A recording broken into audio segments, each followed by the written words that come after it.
Sherlock Holmes provavelmente é um dos personagens mais adaptados da história. Tem Sherlock em filme, em série, tem Sherlock moderno, Sherlock vitoriano, velho, jovem, tem de todos os sabores. Napoleão, Frox, Mussiri, leite compensado. Algumas versões, é lógico, são incríveis, enquanto outras nem tanto. A série da BBC eu acho excelente. Os filmes do Guy Ritchie também são muito divertidos, eu gosto muito. Tem um filme do Sherlock velho, já idoso lá, que tem o corre com as abelhas, uma criança. É um filme bem bonito e também é legal, é diferente do que a gente está acostumado. E de tempos em tempos aparece por aí uma adaptação nova. Quando a gente olha para essa última, eu fico pensando, como foi que isso aqui deu tão errado? Sherlock Holmes. Saiu a série nova na Amazon Prime, do Guy Ritchie, a Young Sherlock.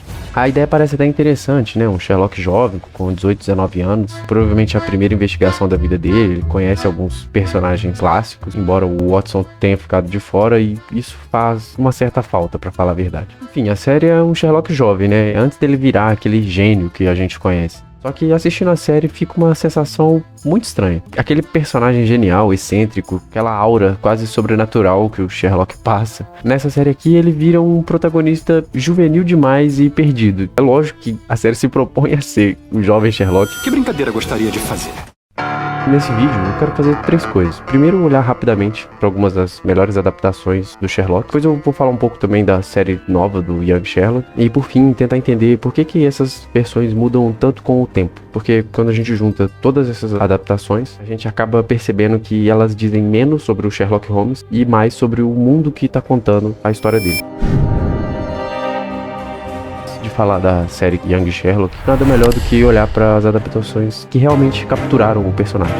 O Sherlock da BBC provavelmente é a adaptação moderna mais famosa. Ela pega o Sherlock e simplesmente joga ele no mundo atual, com internet, celular e uma Londres contemporânea. E embora se você pegar pra ver hoje, a primeira temporada tem uma carinha de datada e ali dos anos 2010, mas as últimas temporadas realmente passam essa pegada e parece como qualquer produção aí de 2020. Mas enfim, mesmo tendo modernizado tudo, a série mantém o núcleo de cada personagem. Sherlock continua sendo alguém que enxerga padrões e analisa as coisas de uma forma que mais ninguém consegue. Inclusive a solução visual que a série arranja pra isso é muito boa.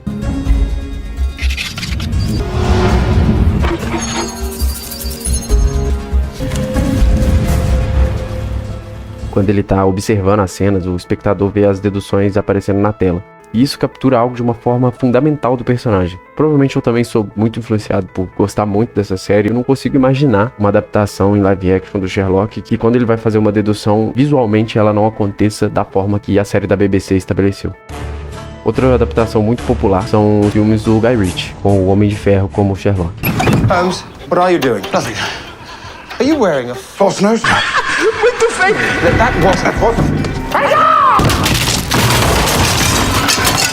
Esses filmes têm um tom muito único, muito próprio. Aqui o Sherlock é mais físico, tem luta, ação, tem perseguição. Embora esses dois filmes do Guy Ritchie visualmente beira a fantasia até muitas vezes, com o CGI datado da época. Eu não sei exatamente porque o deles é o que me parece mais real. Eu acho que tem a ver com a fragilidade dos personagens. Todo mundo é muito foda no filme, mas eles realmente parecem frágeis e que poderiam perder e tomar um tiro e morrer a qualquer momento. Enfim, o Guy Ritchie é muito bom em fazer filme de ação. No geral, eu gosto muito dos filmes dele. Ele tem uma parada meio excêntrica e caótica, estranha, imprevisível. E isso nos filmes dele, do Sherlock, combina muito com o personagem e com o próprio Robert Downey Jr. interpretando o Sherlock. O Guy Ritchie sempre gostou desses personagens exagerados, situações absurdas, mistura humor, violência e personagens muito carismáticos que a gente simpatiza imediatamente.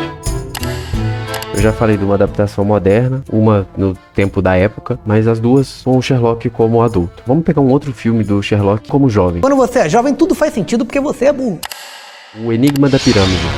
Essa adaptação do Sherlock, eu não sei se foi dirigido pelo Spielberg, ele só é produtor, mas tem o dedo dele, né, na história, e isso já explica boa parte do motivo desse filme ser excelente. Pra falar a verdade, eu tenho um tempo que eu não assisto, então assim, eu não sei se ele já passou na regra dos 15 anos, mas eu imagino que provavelmente não, porque o Spielberg é muito foda, e enfim. Nessa adaptação, o Sherlock, mais jovem ainda do que na da Young Sherlock, que ele tem uns 19, 20, Essa aqui, ele deve ser um pré-adolescente, adolescente mesmo, ali na casa dos 15. Ele já conhece o Watson ali numa escola. Tem toda a trama dos professores mancomunado com o esquema lá dos ritual e tal. Tem algumas cenas que são bem de terror, pelo menos pra censura livre, uma criança assistindo, é com certeza uma introdução muito acertada do terror pros jovens.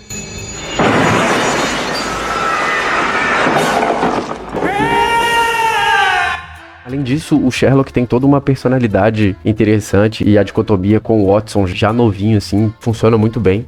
Holmes, poderia, por favor, parar com esse barulho infernal? Eu ainda estou com dor de cabeça daquelas alucinações. Pistas, Watson. Eu quero pistas, não crítico de arte. Pistas, pistas. O que você acha que eu estava fazendo nessa última hora?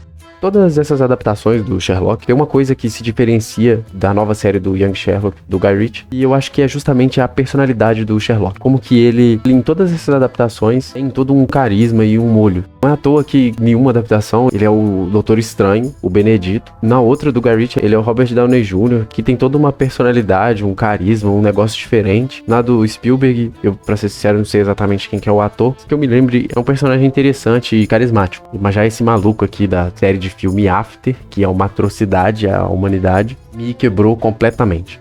Qualquer coisa, mamãe. Mamãe, querida! Assim, o problema não é nem só com o ator. Quando eu comecei a ver a série, eu consegui relevar isso rápido, tá ligado? Eu fui pela história, fui pelo gosto que eu tenho com o personagem, tá ligado? Mas com o passar da série e as tramas se desenrolando, e as cenas do Sherlock descobrindo as coisas e tal, tudo foi me broxando um pouco e eu comecei a não dar mais conta de olhar pra cara de alguns dos personagens. O Moriarty, que quando ele é apresentado na série, eu tinha muitas razões pra acreditar que o cast dele deveria ter sido o Sherlock, mas do meio da série pra frente, ele começa a ficar exageradamente caricato e, mano, isso incomoda muito. Eu sinto que deveria agradecer você por ter me salvado de uma vida de puro tédio. Já no comecinho, o Sherlock acaba se envolvendo num assassinato misterioso dentro da universidade. Conhece o Moriarty, que aqui, nessa temporada, ele ainda não se tornou vilão do Sherlock. Embora a série fica o tempo todo flertando com isso, pra quem sabe a história, entender. Eu sim. Eu entendi a referência. Esse caso inicial desse assassinato, ao decorrer da temporada, vai puxando uma conspiração cada vez maior e maior. E uma hora para a história do assassinato para contar a história do pai do Sherlock. E aí lá no final isso vai se interligar e ter uma quebra bruta no meio da temporada. Isso foi provavelmente uma das coisas que me fez desconectar com a trama, porque eu tava assistindo e em algum momento parecia que eu tinha trocado de série, trocado de temporada. E toda essa trama, a família do Sherlock, o Moriarty tá lá junto, tipo, comendo pipoca, assistindo a treta toda, e ele tá lá pra nada. É inacreditável, é inacreditável. E é muito simples. Você faz isso! Você faz isso! Você manipula e controla! De discutir.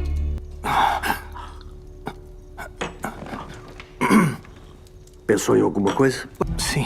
Ah, Mycroft, seu pilantra ligeiro! Bom, A série nova é claramente uma aventura juvenil, tipo, não é essa questão. A sensação que eu tive no final é que o Sherlock, ele não é incrível. As cenas dele desvendando e dele descobrindo e lembrando não me agradam de jeito nenhum, igual, por exemplo, as da série da BBC que marcaram, que o formato funciona muito. Sem entregar o final, mas ao longo da temporada aparece um elemento curioso. A série passa boa parte do tempo com uma questão de plano de fundo, que envolve os possíveis antagonistas. De plano de fundo ali, a gente sempre está diante de uma questão com alguns personagens chineses. Esse detalhe pode parecer pequeno, mas ele abre uma discussão interessante que eu queria trazer para esse vídeo. Tá gostando? Dá um like, se inscreve aí. Se quiser apoiar mais, você pode mandar uma mensagem no link da descrição ou sugerir um tema aí nos comentários. O canal ainda não tem um recurso de membro, mas se você estiver vendo no futuro, também pode virar membro para contribuir, para eu continuar fazendo esse tipo de análise aqui, que dá trabalho pra caralho. Enfim, voltando. Mas antes, eu preciso explicar um pouco melhor da onde que surge o Sherlock, né? Qual o contexto que ele foi criado. Para entender isso, vale voltar um pouco no tempo. O Arthur Conan Doyle aparece com o Sherlock no final do século XIX, e esse período tem algumas características muito específicas. É o auge do Império Britânico. Londres vira uma metrópole enorme. Com isso surgem novos problemas. Crime urbano, anonimato, violência nas grandes cidades. E nesse contexto aparece uma figura cultural, um detetive moderno.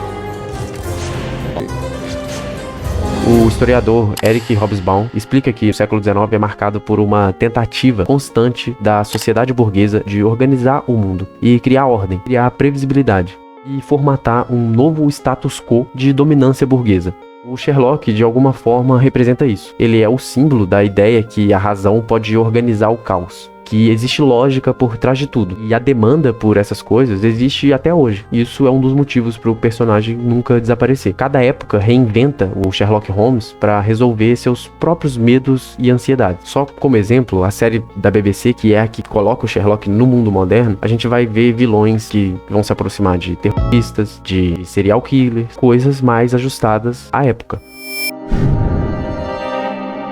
Assim como no resto da história e no resto das adaptações, nas próprias obras do Arthur Conan Doyle, os vilões do Sherlock Holmes representavam vilões de seus tempos. Hoje em dia, na cultura pop ocidental, o padrão de vilão tem se tornado cada vez mais a China, desde o final da União Soviética, onde os vilões eram rotineiramente os russos e os soviéticos. Hoje em dia a gente está mudando isso, cada vez mais a gente vê no cinema e nas séries espionagem chinesa, ameaça tecnológica, conspirações internacionais ligadas à China e a China como um país ditatorial. Isso não surge do nada. Isso acompanha uma mudança real na política global. E a cultura pop costuma sempre funcionar como uma espécie de inconsciente político, moldando e formatando a ideologia. Ou seja, mesmo quando uma obra não está falando diretamente de política, ela acaba refletindo os conflitos do seu tempo. Durante a Guerra Fria, o inimigo das histórias era soviético. Hoje, muitas narrativas passam a construir a China como um antagonista global. Um exemplo claro disso, aquela série de livros que virou adaptação na Netflix, é O Problema de Três Corpos. A história original do livro já tem muitas críticas à Revolução Cultural, mas quando a Netflix adaptou a história, essa dimensão ganhou ainda mais destaque. A série começa com uma sequência brutal da Revolução Cultural. Cientistas sendo perseguidos, execuções públicas, clima de paranoia política. Essa abertura constrói uma imagem muito forte da história chinesa.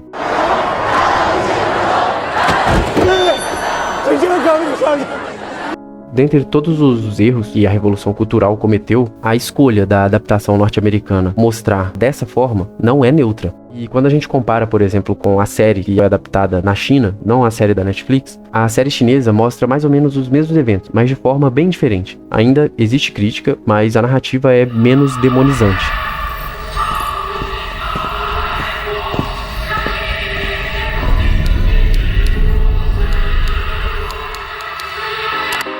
Diz muito sobre como os Estados Unidos constrói uma imagem do outro. Cada sociedade cria representações específicas dos seus rivais políticos. É nesse ambiente cultural, político atual que a série do Young Sherlock surge, ainda que a trama se passe no passado. O vilão chinês, na verdade, na época ainda da dinastia Qing, mas aí que tá, mesmo que não seja China, ainda é China, e constrói o imaginário cultural que eu mencionei. A dinastia Qing, como figura contraditória na série, aparece dentro de um clima cultural específico do nosso tempo. Outra coisa relevante é que, como o público dessa série nova do Guy Ritchie é o público mais jovem, adolescentes, estudantes, isso faz a gente pensar como que a disputa cultural tem passado por esse público. Basta olhar para os streamings hoje. Além de série para preencher o catálogo, produções internacionais disputando a atenção de um público jovem global. Muitas dessas histórias trazem no fundo narrativas políticas, mesmo que de forma indireta, às vezes só de plano de fundo. O cientista político norte-americano chamado Joseph Nye chama esse fenômeno de soft power. A ideia é simples: países não influenciam o mundo apenas com o poder militar e econômico. Eles também influenciam através da cultura. Cinema, séries, músicas, entretenimento, e essas histórias acabam ajudando a construir a maneira como as pessoas imaginam os outros países e o mundo. Sherlock Holmes existe há mais de um século. Nesse tempo ele já foi detetive vitoriano, herói de ação, gênio moderno, velho aposentado. Algumas versões funcionam muito bem, outras parecem completamente perdidas. Mas quando a gente olha para elas juntas, fica claro que cada adaptação está respondendo ao seu próprio momento histórico. Porque no fundo, Sherlock Holmes não é só sobre resolver mistério. Também é sobre uma maneira de imaginar um mundo que faça sentido. Um mundo que existe lógica, que existe ordem, onde um indivíduo genial consegue explicar o caos. E talvez seja por isso que ele continua voltando em cada nova geração. O Sherlock sempre desvendou mistérios, mas o mistério mais interessante de ser desvelado é a realidade que continua contando a história dele.